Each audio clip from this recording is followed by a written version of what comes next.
Your Excellencies, distinguished executives of Badia, our 24-hour economy leaders and representatives, ladies and gentlemen, I'm going to start with some brief comments and then I think we'll proceed based on the program. So on behalf of the Bank of Ghana, I welcome you all very warmly to this place and to this institution. It is our honor to host you as we witness what we believe to be a milestone partnership between the 24-hour economy and by extension the government of Ghana and Badia. This signing ceremony for us is not only symbolic, but we believe it underscores our shared vision of supporting Africa's structural transformation, unlocking new opportunities for growth, and ensuring that financing is channeled into areas that drive exports, create jobs, and deepen resilience. The 24-hour economy program represents Ghana's ambition to extend productivity, competitiveness, and inclusion across sectors, and the Bank of Ghana stands ready to continue to play a pivotal role in ensuring macroeconomic stability, sound financial intermediation, and a supportive investment climate. We commend Badia for its commitment to Africa and for choosing Ghana as a strategic partner for this initiative. We are very confident that the Memorandum of Understanding that you will sign today will open new pathways for technical cooperation, financing, and perhaps more importantly, knowledge sharing. Let me assure you of the Central Bank's support to continue to engage constructively with the 24-hour Economy Secretariat and with Badia to translate this commitment into tangible outcomes that improve livelihoods and advance sustainable development. Once again, on behalf of the Central Bank, we wish you very fruitful deliberations and we an idea that could change the continent. Let me begin by thanking our esteemed partners from Badia for the credit facility offered to DBG with regard to the $60 million facility, and also the current trade finance facility that's under discussion. We are deeply grateful to Badia for choosing Accra as a venue for your board meeting. That decision alone speaks volumes about your confidence in Ghana, in our economy, and in our people. We also thank you also for approving the facility I've just mentioned. Your approval means faith in our future. It means partnership. It means you are willing to work and walk with us on the path to transformation. For this, Ghana is profoundly grateful. For us in the 24-hour Secretariat, this credit support and support for the different aspects of the 24-hour program is not only support by way of financing, it is also establishes a bridge between Africa and the Middle East, built on trust and a shared vision of prosperity. On behalf of the President of the Republic, the 24-hour Secretariat, Development Bank of Ghana, and Ghana Infrastructure Investment Fund, let me say that every Ghanaian SME will benefit from this facility. We thank you once again. It is no longer hidden information that SMEs employ over 80% of Ghanaians. Yet so far and for too long, they have faced the same question: where will I find capital to grow? This partnership provides an important answer, an important bridgehead. Every city we lend to an SME is a city invested in jobs, dignity, and national prosperity. When we finance an SME today, we are financing a factory tomorrow, an export market the next day, and a stronger Ghana going forward. Indeed, this is financing that is accessible, affordable, and transformational. Ladies and gentlemen, our original request, Mr. President, for the $500 million on-lending SME facility, together with infrastructure support, remains. We hope that we will justify this once you've seen the presentation and seen the potential that it offers to transform Ghana and also become potentially a template for other African economies, their transformation. We would like to thank you very much and hope that our relationship continues to deepen and flourish. as together we work with you. Distinguished ladies and gentlemen, it's a great honor to be with you today on this important occasion, marking yet another milestone in the enduring partnership between the Arab Bank of Economic Development, Badia, and the Republic of Ghana. Allow me at this outset extend my deepest gratitude to the Office of His Excellency the President of Ghana and the leadership of 24 Hours Economy and Accelerated Export Development Secretariat for the warm hospitality and for the excellent arrangements made for this ceremony. Today, with the signing of this Memorandum of Understanding, we are laying the foundation for a new and promising chapter in our cooperation. The 24-hour economy and accelerated export development program is a vision initiative of the government of Ghana, seeking to modernize key sector of the economy, agriculture, manufacturing, and food distribution, while enhancing competitive, promoting export, creating decent jobs, and unlock opportunity for the youth and women of Ghana. Distinguished ladies and gentlemen, this MOU establish a framework for collaboration in areas that are both ambitious and highly impactful. It opened the door to technical assistance to enhance capacity for the implementation of key projects, trade finance faculties to support Ghana food security strategy and promoted balanced trade for SMEs on lending program to empower Ghanaian enterprise with the tailored financing solution. And last, public-private partnership projects to accelerate investment in critical infrastructure and boost industrial competitiveness.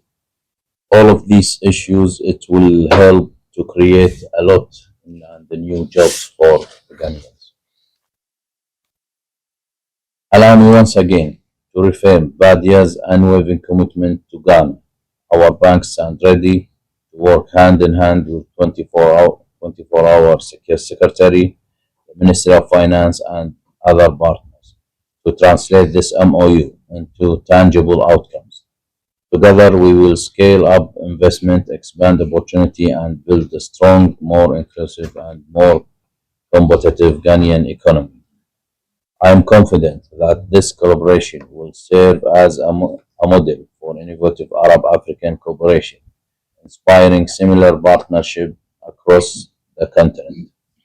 With these remarks, I once again thank the Government of Ghana and the 24-hour Secretary for the trust and confidence placed in Badia. May this MUB become a mutual commitment and catalyst for the transformative impact. Thank you.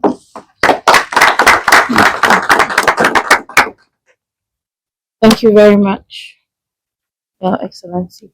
So at this juncture, we're going to proceed to sign the agreement. Um,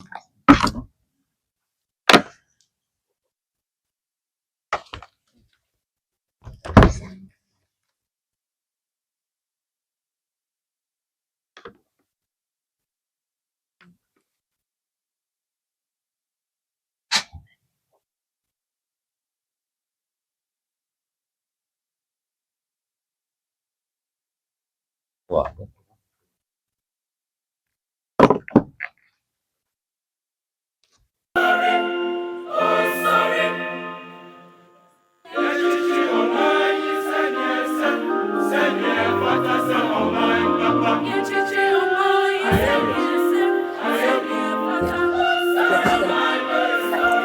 Ghana.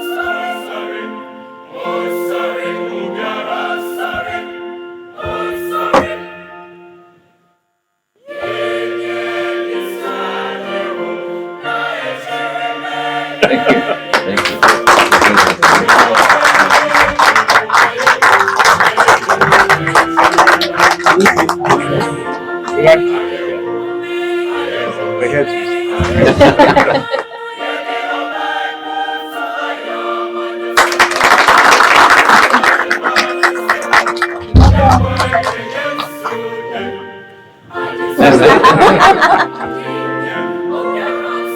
Listen, kamu gonna get kalam gonna nothing.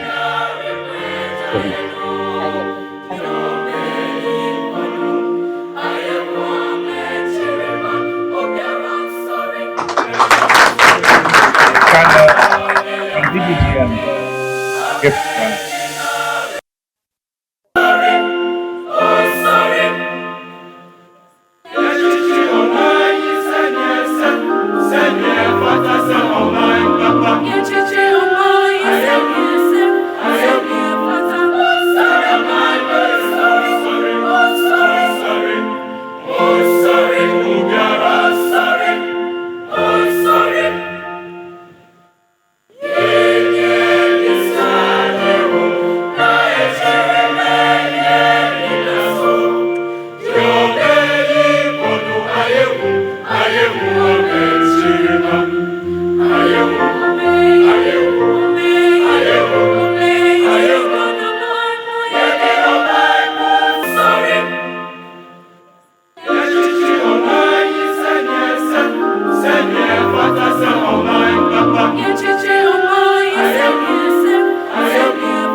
Okay, so today we signed an MOU as part of the Fund 24 component of the 24 Economy Program, which establishes the manner in which the 24 program will be financed.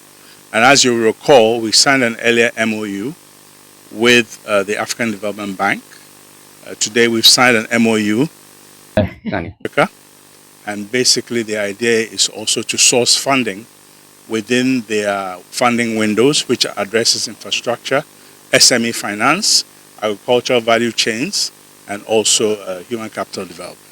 So what we've done today is to trigger the mechanism that will allow Badia to fund through DBG, the SME on lending facility, some trade finance facilities, also infrastructure funding through GIF, the Ghana Infrastructure Investment Fund, which is, of course, the infrastructure partner of the 24 program. So that's what we've done today. It's the beginning of many things with regard to the value chains and infrastructure financing of the Volta Economic Corridor and the other projects in other parts of Ghana throughout Kumasi, Central Region, Western North, and also the Volta Economic Corridor and all the many districts that it covers. Why Badia not any other entity? Badia is one, African Development is one, there will be many more. Because as I told you, the funding is about $4 billion. Probably a bit more than that. So as many DFIs that are supportive of Ghana's program will be invited to support the program. And Badia has historically been a very strong supporter of the Ghanaian economy. During the cocoa syndications, Badia was also a participant. In fact, during COVID, Badia was one of the few countries that finance houses that stepped forward to fund cocoa board syndication. So they know Ghana quite well, and they're moving to a new level in terms of infrastructure financing, SME financing, and also value chain financing, agri-value chain financing, which corresponds very directly to the ambition and also the programmatic content of the 24 economy. The funds are not coming to 24 Secretariat. They're going to the private sector, direct. This is a private sector-driven program, and therefore the idea is to create a de-risked lending and equity investment environment that allows for an investor, whether through debt financing or whether through equity financing, to be assured of the levels of prudence and levels of governance and levels of deployment of capital that will ensure that they get their return and they get their money back. Because within the program are all kinds of credit backstops that support security. 13 more preparations for bankable feasibility. There are other potentials, but we're organizing these in regional clusters. So this is a national program and not focused on any particular part of the country. And they're also organized in corridors. So we have corridors that will focus on the cassava industry. So you have not just the growth, the production of the plant, but you also have processing investments taking place, co-located with the growing areas, so that you have a complete corridor and a complete industry. And the same thing, for example, for soybean, again we produce here, and for other crops. So it's a structuring and restructuring of our agricultural production. It's a permanent surplus. You can only plan, markets can only plan based on reliable production of surpluses from your economy. We tend to achieve that. It's exporting first of all into our own sub-region. Cultures are the same as ours, who eat the same food. Called Legon because that's the name of the big university, 12 kilometers up the road. In practice, it will probably not be located at Legon because we couldn't find the land size, the 100 acres. But the institutional relationship, the brand is important. The participants in this will be University of Ghana, Legon, the Council for Science, Scientific and Industrial Research, and the Center for Plant Medicine, and the private sector, the private pharmaceutical industry. What we're doing is we will collocate industrial pharmacy training, research and development, manufacturing of generics, and manufacturing of the active pharmaceutical ingredients. The target in terms of markets is the West African region. There's already a lot of pharmaceutical production from Ghana going into La Côte d'Ivoire, going into Nigeria, around the sub-region. We want to optimize this. As I said earlier, we need to invest in producing the implement, the basic machinery that will drive agriculture, and will one day, as it grows, begin to drive the industrial sector as well. So we're creating a machinery and technology park around the Kwame Nkrumah University of Science and Technology. That's our oldest and foremost University of Science and Technology. So we're working with a technology consultancy center to build a hub for agricultural machinery innovation. Cold chain.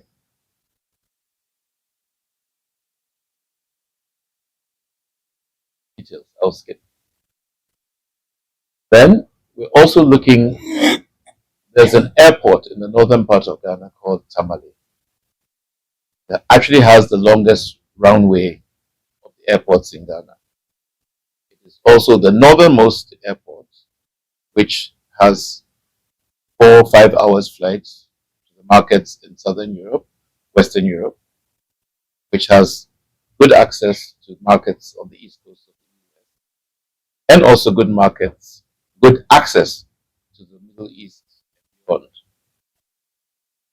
At the moment, it's basically a passenger airport.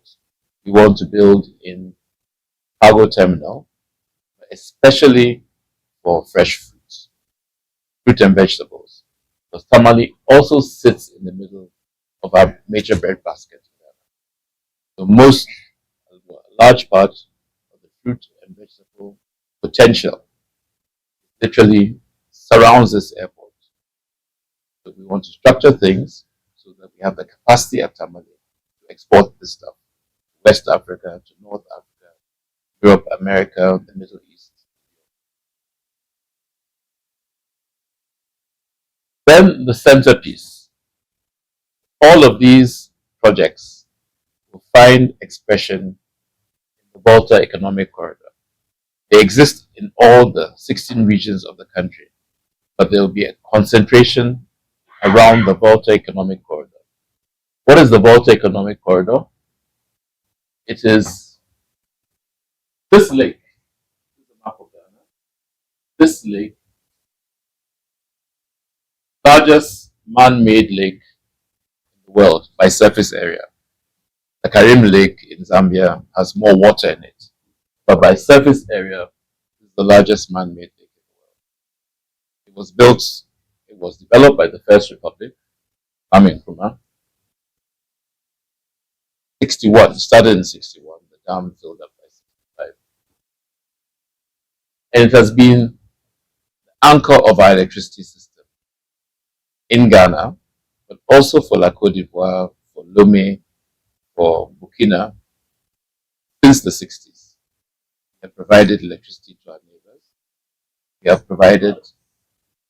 probably have more electricity per capita than any other country in West Africa. So this lake has delivered for Ghana. However, the original plan was to use it not just for power generation, but also for its irrigation potential, also for its aquaculture potential, also for its transportation potential. And that is what we want to do now. Time to address that potential. So around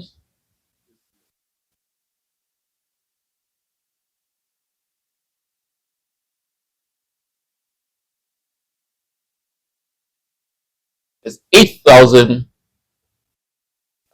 hectares, 8 million, hectares of arable land. Some of that is forest reserves and so on. If you take that out, there's still 4 million. Our aspiration for the 24-hour program is to develop 2 million of that. And yesterday we were being told somebody who will actually just suddenly open up another 2 million. That's down the road. 2 million hectares of land irrigated directly from the lake for agricultural products, within which you will locate industrial production as well. So this is where a lot of the agroecological parks and industrial parks refer to. Then the big thing, of course, and this waterway, core of your national bulk cargo transportation system, changes everything. Road, right now we're, as I mentioned,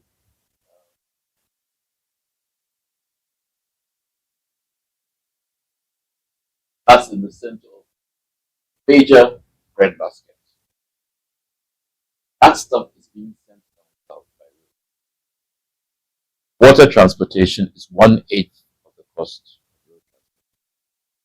So we cut that cost by developing this.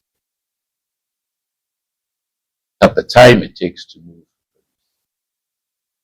lots of other little things that happen. But beyond that, what it does, our neighbors in the Sahel are having to come all the way down to pick up products. We can shorten that journey for them, transform their import-export situation as well. So this becomes a regional project. It has implications not just for Ghana, but for the entire West Africa region. Opens up productivity. Interest in bringing down lending rates. Down.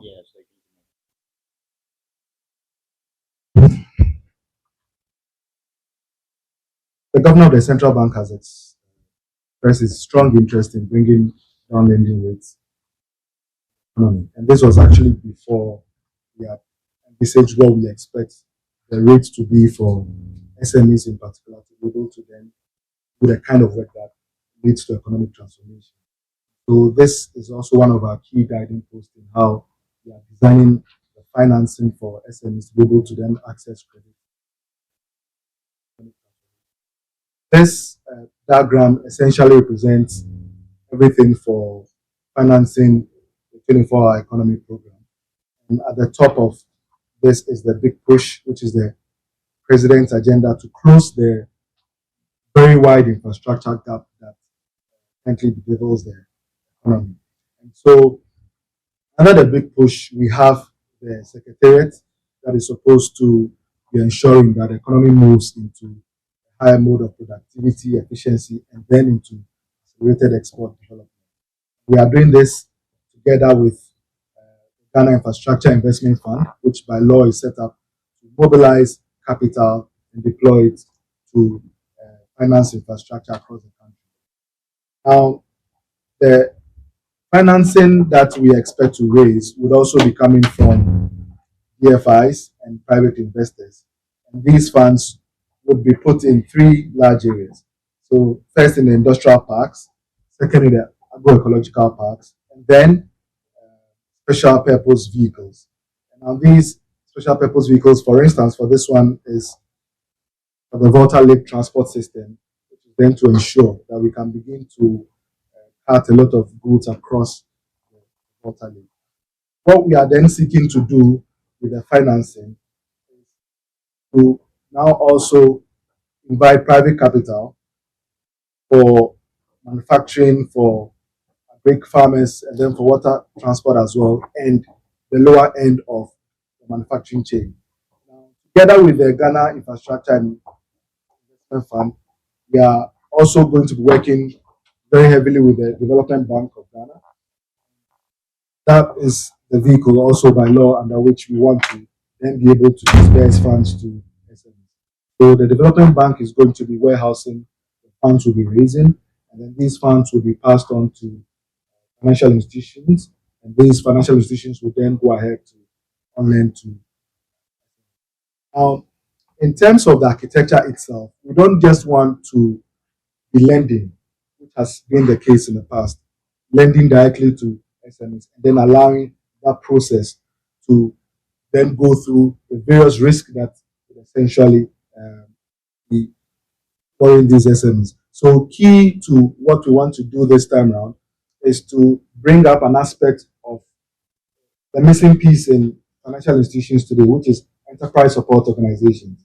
So, for most financial institutions, they will just lend money to SMEs, and then the story ends there. We just have to wait for repayment.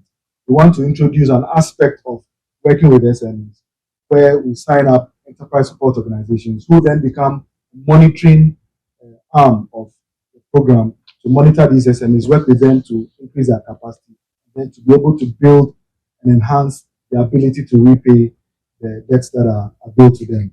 And then, in addition to that, we are looking at market access. So, beyond just financing SMEs to increase their capacity, we also want to work on how then do we open up the market. And so, the knowledge of the market exists. We know that Ghana has a population of 30 million with various consumer preferences. We know that West Africa has a wider market of 400 million people.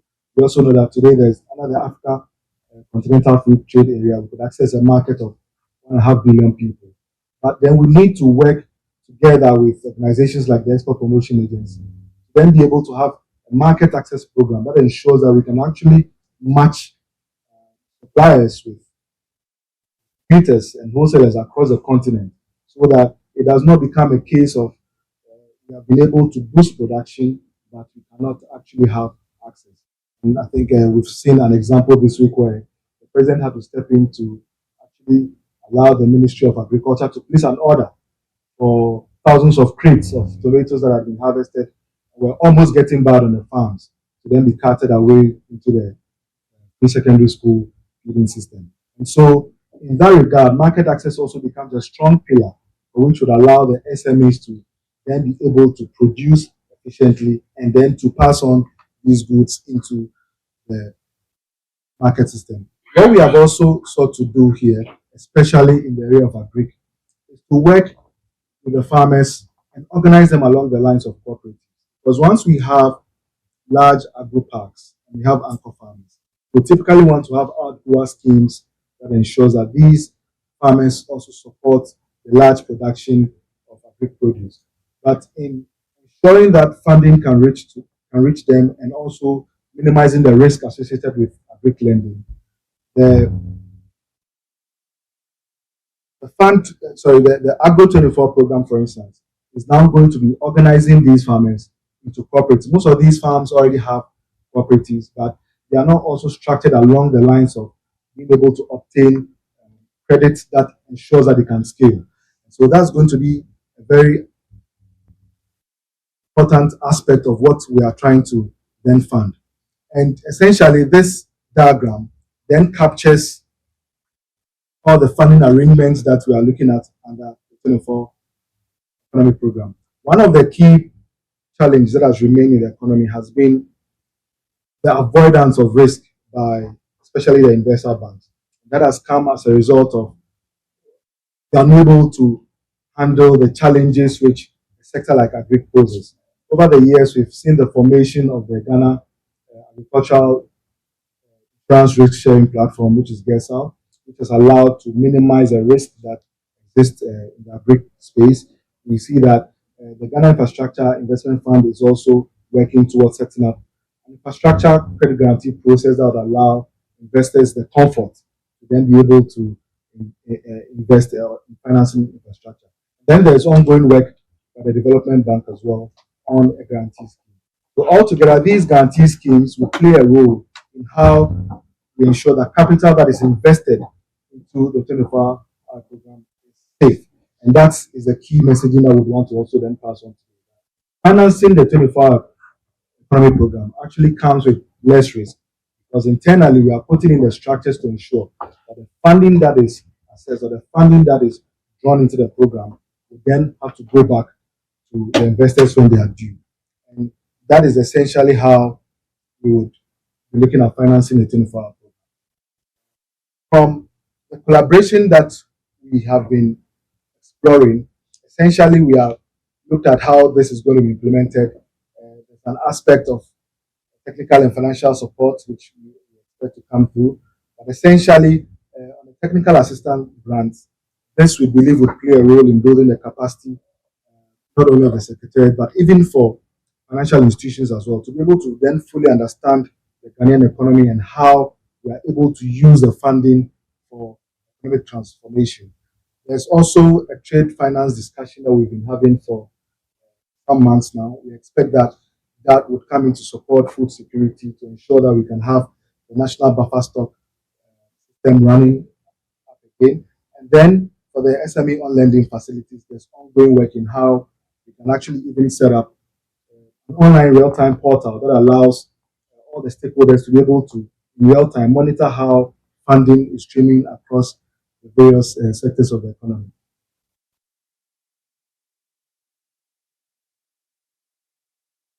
So, with respect to our expectations, the discussions with Badia has centered around $500 million. This we've been able to access the first part of it. We expect that it will continue, and essentially, these are expectations in how we are looking at loan terms, how we would also then be able to actually structure this financing. Our expectation really is that in a number of years, would have then been able to at least draw down in a relationship that they are up to about $1 billion to then be able to finance the SMEs that we believe would be key and integral to the transformation of the Ghanaian economy.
Subscribe to Morris TVGA.